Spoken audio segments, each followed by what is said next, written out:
তো সামনে 2030 সালে কি হবে একটু দেখে নিন। 2030 সালে মানুষ তার গাড়িটাকে ভাঁজ করে এরকম ভাবে মানি ব্যাগের মতো পকেটে পুরবে।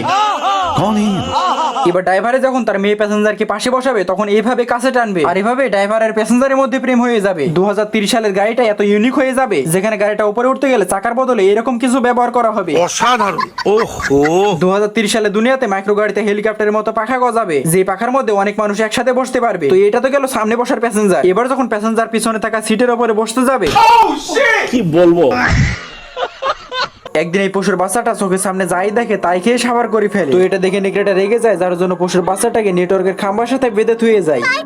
তো নেকড়েটা যখন এই পশুর বাচ্চাটাকে বেঁধে রেখে চলে যাচ্ছিল তখন পশুর বাচ্চাটা দেখেন কি করে ফেলেছে, মানে পশুর বাচ্চাটা পুরো নেটওয়ার্কের খাম্বা খেয়ে শেষ করে ফেলে। এবার নেকড়েটা বুদ্ধি করে পশুর বাচ্চাটাকে অন্য জায়গায় রেখে আসার জন্য ঘোড়ার সাথে বেঁধে দেয়। তো ঘোড়া দৌড়ে তো চলে যায়, কিন্তু কিছুক্ষণ পরে আবার ফিরে আসে, কিন্তু একই ঘোড়াটাকে একেবারে ল্যাংটা করে ছেড়ে দিয়েছে।